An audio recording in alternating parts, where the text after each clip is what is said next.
ახალი სამზე სტუდიაში ნატა ასეთიანი მუშაობს. პოლიტიკური განცხადებებით დაიწყო პარლამენტში დღევანდელი სესია დეპუტატებმა ჟურნალისტებთან პრემიერ-მინისტრის გუშინდელი შეხვედრა და ქვეყანაში მიმდინარე მოვლენებზე ბიძინა ივანიშვილის განცხადებები შეაფასეს. უმცირესობის კრიტიკის ობიექტი ამჯერად ქართული ოცნების საპრეზიდენტო კანდიდატი გახდა. უმრავლესობამ კი ყურადღება პრეზიდენტის ვოიაჟებზე გაამახვილა. მირიან გორგოძე ჩაგვერთება პირდაპირ ეთერში. მირიან, რა პრეტენზიები აქვთ მიხეილ სააკაშვილის ვიზიტებთან დეპუტატებს და როგორ შეაფასეს გიორგი მარგველაშვილის კანდიდატურა უმცირესობის წევრებმა?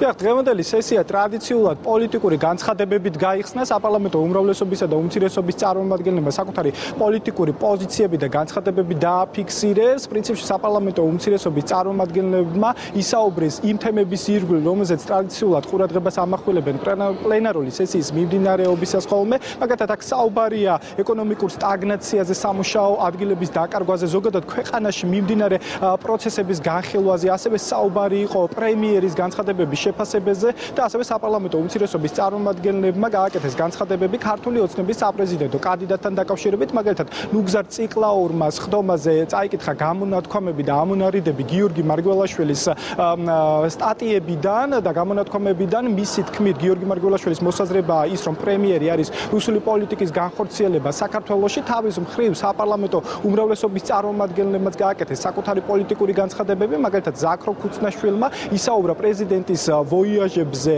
საზღვარგარეთ. მან ისაუბრა, რომ საზოგადოებას უნდა ჰქონდეს ინფორმაცია პრეზიდენტის ვიზიტების შესახებ, თუ რა სარგებელს მოუტანს ქვეყანას პრეზიდენტის ვიზიტები, თუ რა თანხა იხარჯება ამ ვიზიტებისას და ზოგადად რა შინაარსის ვიზიტებია. მისი თქმით, უნდა იყოს მოწვეული უშიშროების საბჭოს სხდომა და პრეზიდენტი ანგარიშვალდებულია, რომ უშიშროების საბჭოზე სწორედ ამ მიმართულებით ისაუბროს. საქართველოს პრეზიდენტობის კანდიდატს პრეზიდენტის კანდიდატს, რომელიც არაფერია ქართული ოცნება სულ რამდენიმე ქრისტიანი. ამას ქართული ოცნების კოალიციის მხრიდან მოყვა მართლა ელიტარული ხობა და ქებადება და ნიშანდობლივი იყო, რომ კოალიციაში შემავლა ყველა პოლიტიკურმა ძალამ ერთმანეთად დადებდა და მოსახდები შეაფასა ბიძინა ივანიშვილის ეს გადაწყვეტილება. მე მივიდა ხო თავმოყრა დემოკრატიის წარმომადგენელი, აგრეთვე რესპუბლიკური პარტიის წარმომადგენელი, რომელიც როცა გაუშვეს არადროს რომ თავიანთ ისრაფებები თავისუფალი სამყაროს მიმართ ისაუბრა. ჩვენ ცეცხლები აი ამ ინტერვიუში გამოთქვამს მოსაზრებებს, ჩვენ ცეცხლები იმას რომ შეთანხმებული პროექტის ნაწილები ხართ, რომელიც რუსეთმა საქართველოში განახორციელა. რა მიზანს ემსახურება სააკაშვილის უცხოური ვიზიტები? მეორე, რა სარგებელი მოაქვს ამ ვიზიტებს ჩვენი სახელმწიფო, ჩვენი ხალხისთვის? მესამე, რა ფორმატით დგება ეს ვიზიტები?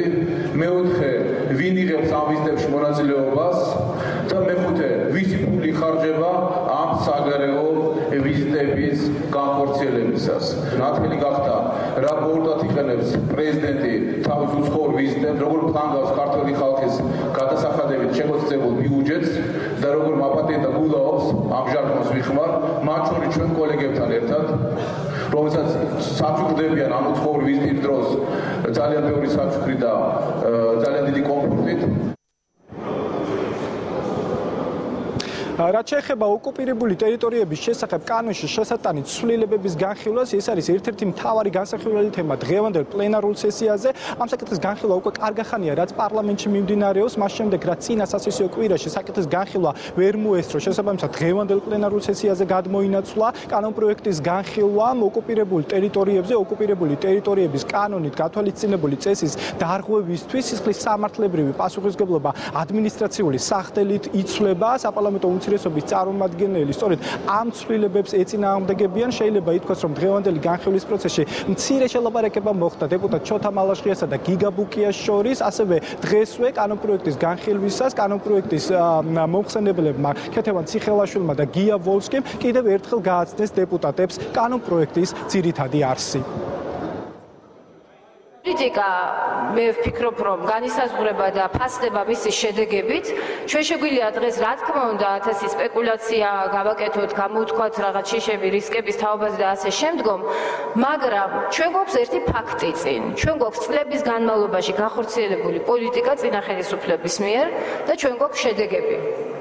და შედეგები ძალიან ხშირ შემთხვევაში არის ძალიან მძიმე. ის მძიმე მემკვიდრეობა, რომელიც ჩვენ მივიღეთ, სწორედ განსაზღვრული არის გარკვეულწილად იმ პოლიტიკური გადაწყვეტილებებით, რომელიც იქნა მიღებული. სწორედ ასეთი დაშვებული შეცდომების, უამრავი შეცდომების, რომლებსაც მოყვა სხერფლი, გრევა, ტერიტორიების დაკარგვა, სწორედ აქედან გამომდინარეა ყველა ის აღელვება, ის პათოსი, რომელიც აი ამ კანონ პროექტთან დაკავშირებით არის წარმოქმნილი.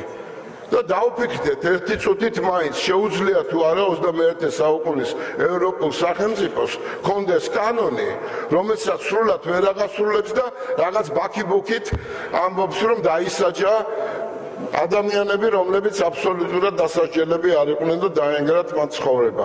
ამაშია საქმე. ამ წუთებში პლენარულ სესიაზე გამოცხადდა შესვენება, სხდომა 4 საათისთვის გაგრძელდება და სწორედ ამ დროისთვის გაგრძელდება საკითხის განხილვაც. დიდი მადლობა, მირიან გორგოძე საუბრობდა პარლამენტიდან პირდაპირ ეთერში. თბილისის საქალაქო სასამართლომ შინაგან საქმეთა მინისტრის ყოფილ პირველ მოადგილე გელა ხვედელიძეს აღმკვეთი ღონისძიების სახით გირაო შეუფარდა. მოსამართლის გადაწყვეტილებით ხვედელიძე 5,000 ლარის გირაოს გადახდის შემდეგ გათავისუფლდება. თბილისის საქალაქო სასამართლოში ხვედელიძისთვის აღმკვეთი ღონისძიების შეფარდების საკითხი მის გარეშე განიხილეს. პროცესზე ბრალდებული არ მიუყვანიათ. აღსანიშნავია, რომ პროკურატურა ხვედელიძისთვის აღმკვეთი ღონისძიების სახით პატიმრობის შეფარდებას მოითხოვდა. გელა ხვედელიძეს ბრალი სისხლის სამართლის კოდექსის 157 მუხლით წაუყენეს, რომელიც სამსახურეობრივი მოვალეობის გამოყენებით პირად ცხოვრებაში უხეშ ჩარევას გულისხმობს და ისჯება ჯარიმით ან თავისუფლების 3 წლამდე შეზღუდვით. გელა ხვედელიძეს ჟურნალისტ გიორგი ფარისაშვილის პირადი ცხოვრების ამსახველი ვიდეო მასალის გავრცელება ედება ბრალად. ჩადენილია ნაკლებად ძიმე კატეგორიის დანაშაული აქვს რამოდენიმე ალტერნატიული არასაპატიო საზელი შესაბამისად ვფიქრობ რომ აბსოლუტურად უზრუნველყოფს აკვეთის ღონისძიების მიზნებს ის რაც ჩვენ შემოგვიდგებაში გადახედავთ. თანამდებობაზე რა თქმა უნდა რჩება, მაგრამ თანამდებობაზე დარჩენის საკითხსაც საგამოძიებო ორგანო იხილავს და შესაბამისად გადაწყვეტილი იქნება ეს საკითხი. სასამართლომ მიიჩნია რომ გირაოს გამოყენების პირობებშიც მიღწეული იქნება აღკვეთის ღონისძიების მიზნები, კერძოდ ბრალდებული სათანადო მისი გამოცხადება სასამართლოსა და საგამოძიებო ორგანოებში ის რომ ბრალდებული არ გააგრძელებს დანაშაულებრივ საქმიანობას და არ მოახდენს მტკიცებულებათა განადგურებას. აღნიშნულ საქმეზე წინა სასამართლოს სხდომა დანიშნულია თბილისის საქალაქო სასამართლოში 2013 წლის 2 ივლის 14 საათი. უკაცრავად როგორ კომენტარს გააკეთებდით? მე ვარ ხდებაზე. ეგრეთ წოდებულ კანონიერ ქურდებთან კავშირისათვის 12 პირია დაკავებული. სამართალდამცველებმა ისინი საქართველოს სხვადასხვა რეგიონში აიყვანეს მათ ბრალად საზღვარგარეთ მცხოვრებ კანონიერ ქურდებთან კავშირი ედებათ. არაოფიციალური ინფორმაციით მათი ნაწილი 2013 წელს განხორციელებული ამნისტიის საფუძველზე გათავისუფლდა. შინაგან საქმეთა სამინისტრომ ამ საქმესთან დაკავშირებით განცხადება უკვე გაავრცელა. ბრალდებულებს სისხლის სამართლის კოდექსის 223 მუხლით გათვალისწინებული დანაშაული ედებათ ბრალად. აღკვეთის ღონისძიების შესახებ სასამართლო დღის ბოლომდე იმსჯელებს.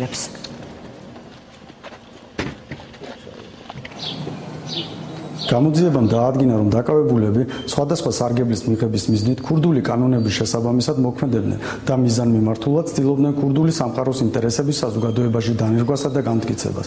ასევე დაადგინდა, რომ ისინი იმყოფებოდნენ ქვეყნის გარეთ ყოფ ეგრეთ წოდებულ კანონიერი ქურდების გავლენის ქვეშ. ქურდულ სამყაროში მაღალი იერარქიულ საფეხურზე მდგომი პირებისაგან იღებდნენ კონკრეტულ დავალებებსა და ასრულებდნენ მათ. გამოძიება ქურდული სამყაროს წევრობისა და კანონიერი ქურდობის ფაქტზე მიმდინარეობს. მეჩვი არ მეპარება, ესენი დააკავეს ტყუილად. რაღაც შეთქმულია. ფაქტიურად მაიზერ ბაზაღვა დაკავებული არის თავის ნათესავთან, კობა ბაზაღვასთან ურთიერთობის გამო. ტელეფონის საუბრები არის თვითკოს თავანის ჩაბარებაში დაეხმარა და ასე შემდგომ. რაღაც უსური ბრალდებაა. ბაჩუახალაიას მეუღლე ირაკლი ალასანიას შეკვეთით დეზინფორმაციის გავრცელებაზე საუბრობს. ბაჩუახალაიას სასამართლო პროცესის დაწყებამდე ანი ნადარეიშვილმა განაცხადა, რომ გაზეთ ასავალ-დასავალის დამატებაში ახალაიას ახლობლის კლარა აბრამიას მიერ გავრცელდა დეზინფორმაცია, თითქოს ახალაიებს ლონდონში ვილები აქვთ. ანი ნადარეიშვილის განცხადებით ის აღარ აპირებს მსგავსი ბრალდებები რეაგირების გარეშე დატოვოს და გაზეთს სასამართლოში უჩივლებს. შეგახსენებთ, დღეს ბაჩუახალაიას სასამართლო პროცესი განახლდა, იკითხებიან ბრალდების მოწმეები. ირაკლი ალასანიას აწყობილი კამპანია წინასაარჩევნო კარგად გახსოვს 1000 ბრალდება იყო ბაჩუახალაიას წინააღმდეგ. დაწყებული რაღაცა შეერაღებული ბანდფორმირებებიდან კვლელად გამოაცხადა ახალაები ორივე ძმები და კიდევ აგრძელებს. რევოლუციის პროცესად ველოდებით, რომ მოიყვან იგივე მოწმეს, რომელიც ან ბადრაკს ამოიცნობს, ან დამსწრეებიდან ვინმეს და აქედან გამომდინარე უარყოფენ იმ ბრალდებას. განიხილება როგორც სენაკის ეპიზოდი, ისე ბაატაშვილის ეპიზოდი. წინამორბედმა დაადასტურეს ფაქტობრივი გარემოებები, დაკითხული იყვნენ წინა პროცესებზე, ისევ სენაკის ეპიზოდის დაზარალებულები, ფაქტობრივი გარემოებები ყველანაირად დადასტურდა. ფინანსთა სამინისტროს საგამოძიებო სამსახურის თანამშრომლებმა უკანონო სამეწარმეო საქმიანობის ფაქტები გამოავლინეს. საგამოძიებო სამსახურის ინფორმაციით უკვე დაკითხულია 20 შეზღუდული პასუხისმგებლობის საზოგადოების ხელმძღვანელი პირი. საუბარია თბილისში მდებარე ფსიქოტროპულ აფთიაქებში მედიკამენტების ურეცეპტოდ გაცემაზე, რაც საქართველოს მოქმედი კანონით აკრძალულია. საქმეს სამართალდამცველები იძიებენ, ამ დროისათვის დაკავებულები არ არიან.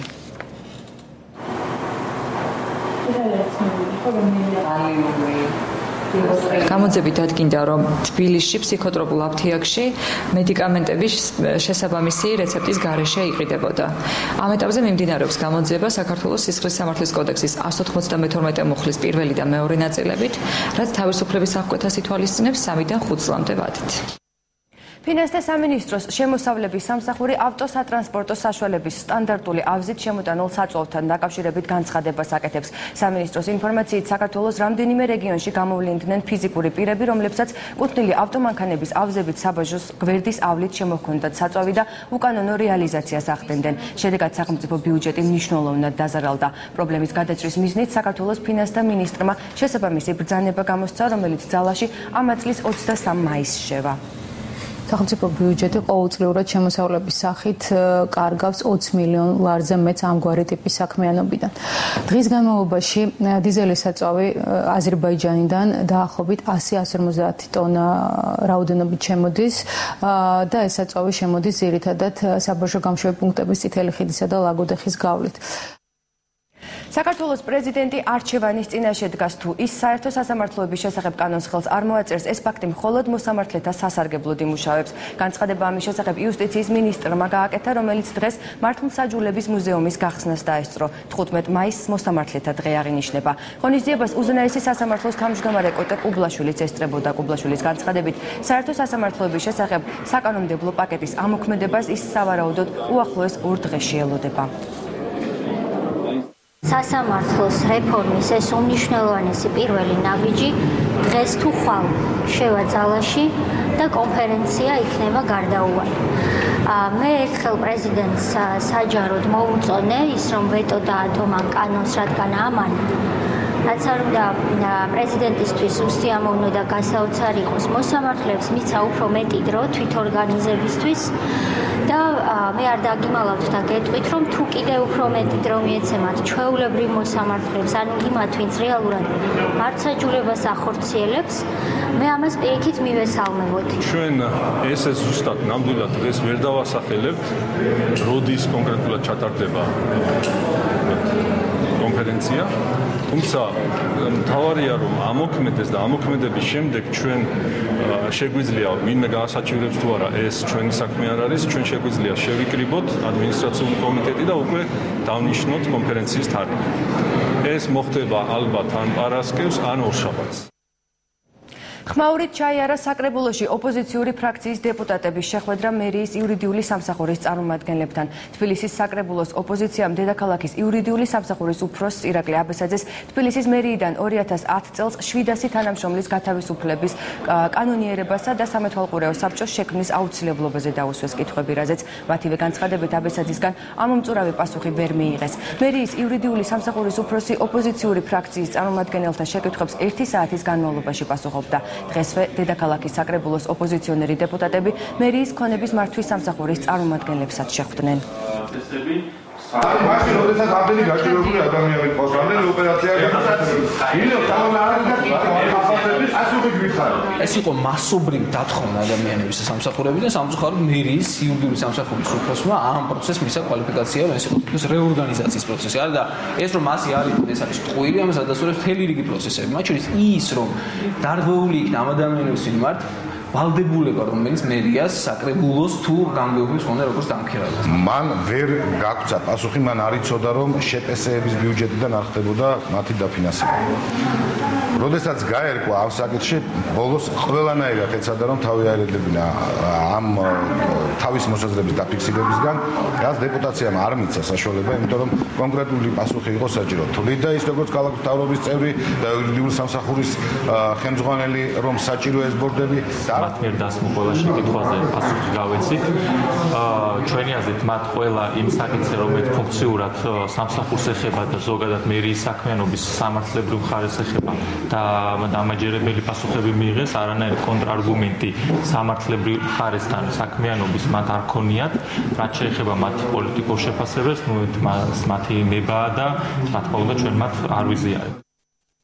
გუშინდელი სტიქიისგან მიყენებული ზარალის დათვლა ამ წუთებში მიმდინარეობს. შესაბამისი კომისია ადგილზე მუშაობს და ზუსტი ოდენობა დღის ბოლოს გახდება ცნობილი. მობილიზებულია სპეციალური ტექნიკა, რომლებიც გაწმენდით სამუშაოებს ასრულებენ. დაზარალებულია გურჯაანის რაიონის 5 სოფელი. ჩვენი კორესპონდენტი მადონა ბატიაშვილი 2 დღეა ადგილზე მუშაობს. მადონა, რა მდგომარეობაა? დიახ, ზარალის დათვლა ამ წუთებშიც მიმდინარეობს. სპეციალური კომისია, რომელიც გამგეობაში შეიქმნა, ადგილზე სწავლობს მდგომარეობას. სავარაუდოდ დღის ბოლოსთვის იქნება ზარალის ზუსტი ოდენობა ცნობილი. წინასწარი მონაცემები ცნობილია, რომ 5 სოფლიდან ყველაზე მძიმე მდგომარეობა არის სოფლებში კოლაქსა და ბაკურციხეში, სადაც მთლიანად არის განადგურებული სასოფლო-სამეურნეო სავარგულები, ასევე მოშლილია ინფრასტრუქტურა. თითქმის ყველა სოფელში, სტიქიის ზონაში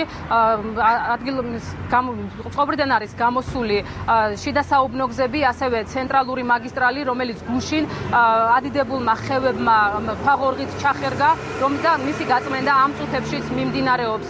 დღეს დილიდან სასწავლო პროცესი არ განახლდა კოლაგის საჯარო სკოლაშიც. გუშინდელმა ძლიერმა სეტყვამ და ძლიერმა წვიმამ შენობის სახურავი დააზიანა, რის გამოც მეორე სართულზე არსებული თითქმის ყველა საკლასო ოთახი დაითხოვა.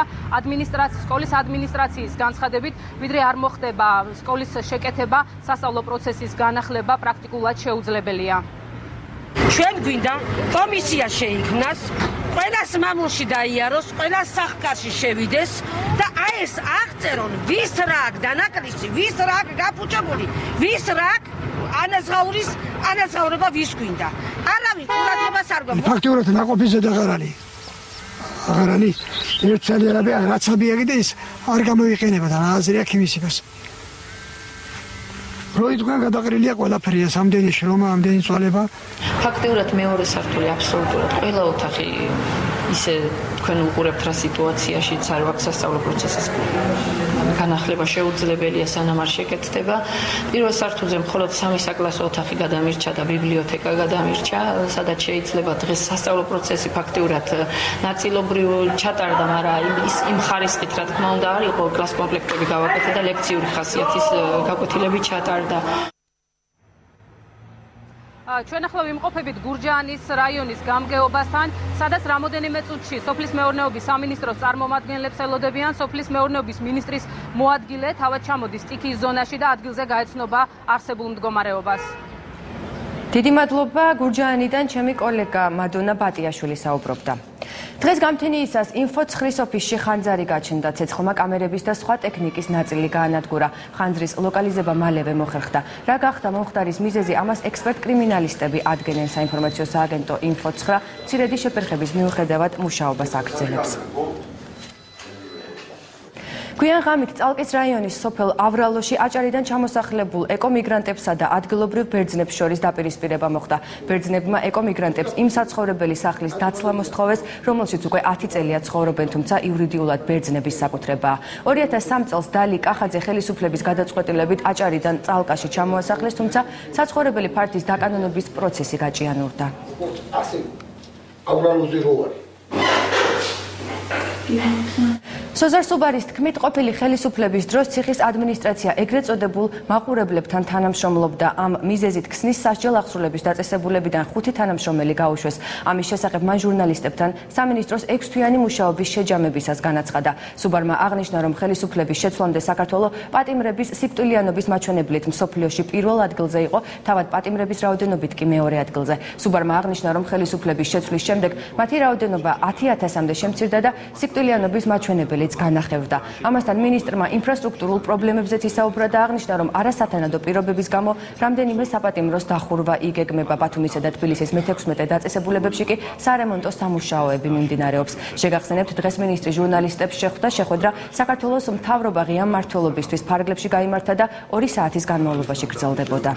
დამოუკიდებელი კომისია, რომელშიც შედიან როგორც ჩვენი სამინისტრო წარმომადგენლების შეზღუდვის დაწესებულება, სიკვდილობა იყო საქართველოში დაახლოებით 65-70 კაცი ყოველწლიურად, ყოველ 10,000 პატიმარზე, მაშინ როცა საშუალო ევროპული და ამერიკული მაჩვენებელი ეს არის დაახლოებით 26-დან 26 ადამიანამდე.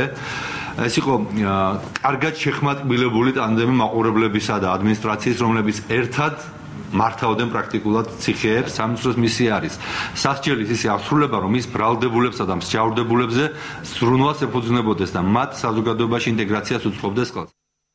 ევროსაბჭოს საპარლამენტო ასამბლეის დელეგაცია თბილისში შეხვედრებს განაგრძობს. დელეგაციის წევრები უკვე შეხვდნენ რეინტეგრაციის საკითხებში სახელმწიფო მინისტრს პაატა ზაქარეიშვილს, რუსეთთან ურთიერთობის საკითხებში პრემიერ-მინისტრის სპეციალურ წარმომადგენელს ზურაბ აბაშიძეს და უშიშროების საბჭოს მდივანს განიხილეს რუსეთთან ნორმალიზების საკითხი, შიდა პოლიტიკური ვითარება და ევროკავშირში საქართველოს ინტეგრაციის საკითხი. ამ წუთებში კი დელეგაცია შეხვედრას საგარეო საქმეთა სამინისტროში მართავს. დღესვე დაგეგმილია შეხვედრები ასევე მთავარ პროკურორთან და იუსტიციის მინისტრთან. დელეგაციის წევრებს კომენტარი ამ დრომდე არ გაუკეთებიათ. შემაჯამებელ ბრიფინგს ისინი დღის ბოლოს გამართავენ. საქართველოს პრემიერ-მინისტრის ექსკლუზიური ინტერვიუ ევრონიუსთან ბიძინა ივანიშვილმა ჟურნალისტთან საქართველოს ნატოში გაწევრიანების ვადასა და რუსეთთან ურთიერთობის ნორმალიზებაზე ისაუბრა. ინტერვიუ პრემიერ-მინისტრის სტრასბურგში ვიზიტის დროს ჩაიწერა და ევრონიუსმა ის დღეს გაავრცელა. Господин Иванишвили, вы прибыли в Страсбург для участия в თქვენ მობრძანდით, რათა დაესწროთ სტრასბურგში ევროპის საპარლამენტო ასამბლეის სესია, სადაც საქართველოსა და რუსეთის დელეგაციებმა 2008 წლის კონფლიქტის შემდეგ პირველად დაგეგმეს შეხვედრა. ნიშნავს თუ არა ეს, რომ ურთიერთობა თანდათანობით უმჯობესდება? ახლო მომავალში უნდა ველოდოთ თუ არა ამ ურთიერთობებში გადატვირთვას? მე ძალიან დიდი იმედი მაქვს, რომ ესე განვითარდება. იმედი მაქვს, რომ სიტუაცია ამ მიმართულებით განვითარდება. დიდ მეზობელთან ურთიერთობის გასაუმჯობესებლად ყველაფერს ვაკეთებ. შექმნილი მდგომარეობა არავის ინტერესში არ შედის. საქართველოს ტერიტორიების 20% აქვს დაკარგული და ჩვენ ყველაფერს გავაკეთებთ, რომ დავიბრუნოთ ამოდროულად. ეს სიტუაცია საქართველოსა და რუსეთისათვის მიუღებელია. როგორც გითხარი, ჩვენ დავიბრუნებთ ტერიტორიებს, მაგრამ სურს ხაზგასმით აღნიშნო, რომ ეს პროცესი მშვიდობიანი გზითა და მოლაპარაკებით გადაწყდება. ძალის გამოყენება მიუღებელია. ჩვენი მიზნის მიღწევაში საერთაშორისო საზოგადოების მხარდაჭერისა და დახმარების იმედი გვაქვს.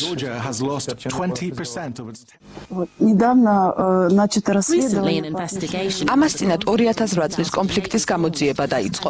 სააკაშვილმა ამ გადაწყვეტილებას რუსული სცენარი უწოდა. როგორ შეაფასებდით ამ გამოძიებას? საერთოდ სააკაშვილის მანერაა, რომ ყველაფერი ისაც არ აწყობს, ყველაფერს რუსეთს მიაწერს. საერთოდ სააკაშვილის მანერაა, რომ ყველაფერი ის რაც არ მოწონს რუსეთს მიაწეროს. ბოლო 9 წლის განმავლობაში მისმა ასეთმა პოლიტიკამ ქვეყანა ჩიხში შეიყვანა. ვფიქრობ, გამოძიების დაწყება ბუნებრივი იყო. თქვენ ელოდებით, რომ ნატო საქართველოს ალიანსში მიიღებს. თქვენი ოპონენტი მიხეილ სააკაშვილიც მხარს უჭერს ამ საკითხს, მაგრამ თქვენ ფიქრობთ, რომ ერთდროულად ნატოსთან და რუსეთთან კარგი ურთიერთობის შენარჩუნება შესაძლებელია, თუმცა სააკაშვილი ამაში არ გეთანხმებათ. როგორ გაამყარებთ თქვენს მოსაზრებას? ჩვენ გვაქვს ძალიან ბევრი კარგი მაგალითი ამის საპასუხოდ. ჩვენ გვაქვს საკმაოდ კარგი მაგალითები. ევროპის სახელმწიფოების ნაწილს რუსეთთან დაძაბულობა ჰქონდა, მაგრამ აირჩიეს დასავლური განვითარება და ურთიერთობები გაუმჯობესდა. საუკეთესო მაგალითია სლოვაკეთი. ამ ქვეყანამ რუსეთთან არ გააფუჭა ურთიერთობა და თან ნატოს წევრი გახდა. ვფიქრობ, სააკაშვილი აჭარბებს და შესაძლებელია კარგი ურთიერთობების ჩამოყალიბება რუსეთთანაც და ნატოსთანაც. ფინანსთა სამინისტროს მომსახურების სააგენტო ელექტრონული აუქციონის 3 წლის შედეგებს აჯამებს ინტერნეტ პორტალი, რომლის საშუალებითაც ფიზიკური და იურიდიული პირები სახელმწიფო და კერძო ქონების ყიდვა-გაყიდვის ოპერაციებს ახორციელებენ. უკვე 22,000-ზე მეტ დარეგისტრირებულ მომხმარებელს აერთიანებს. შემდგარი სავაჭრო გარიგებების შედეგად ელექტრონული აუქციონის ბრუნვა მხოლოდ გასულ წელს 225 მილიონი ლარი შეადგინა. გამოქვეყნებული შედეგების მიხედვით 3 წლის განმავლობაში საიტზე 82,000 აუქციონი დაფიქსირდა. სახელმწიფო ინტერნეტ პორტალით ყოველდღიურად უკვე უცხო ქვეყნის მოქალაქეებით სარგებლობენ. საიტიდან შესაძლებელია ელექტრონული გადახდების განხორციელება და სასურველი ნივთის განვადებით შეძენაც. სასამართლო გადაწყვეტილების აღსრულების შედეგად სახელმწიფო საკუთრებაში მოქცეული ქონების რეალიზაციაც მეორე წელია ელექტრონული აუქციონის მეშვეობით ხორციელდება. ჩვენთვის სასურველია რომ რაც შეიძლება მაღალი იყოს დაუშვათ აქტივობა იგივე აუქციონზე რომ პრაქტიკულად ქონება რომელსაც კარგავს მესაკუთრე მის მიერ შეუსრულებელი ვალდებულების გამო იყოს რაც შეიძლება მაქსიმალურად ანაზღაურებული რათა რაც შეიძლება მეტი ვალდებულება იქნას დაფარული რაც შეიძლება დიდი მოცულობით არ მოხდეს ასე ვთქვათ კაპიკებში ამ ქონების დაკარგვა ამ საიტის მეშვეობით პრაქტიკულად მინიმუმამდეა დაყვანილი კორუფციის შესაძლებლობა და რა ძალიან მნიშვნელოვანია მოსახლეობის ფართოფენებს აქვს შესაძლებლობა ისარგებლოს მისი მომსახურებით უფრო მარტივად სახლიდან გაუცვლელად შეიძინოს მისთვის საჭირო ნივთიან მომსახურება. ჩვენ გვაქვს პრეტენზია და გვინდა გავიდეთ რეგიონის მასშტაბით, მოვიცვათ ყველა ახლო ქვეყანა, რადგან ვიცით რომ პოტენციალი აქვს ამ საიტს, ჯერ თვითონ კონცეფცია არის საკმაოდ ინოვაციური, საკმაოდ წარმატებული, ეს არის ყველა იმ ქვეყნისათვის, რომელსაც სურს გამჭვირვალე პროცესები მართოს ქვეყანაში. ასეთი იყო ამ დროისათვის განვითარებული სიახლეები, მე ზუსტად 4 საათზე დაგიბრუნდებით.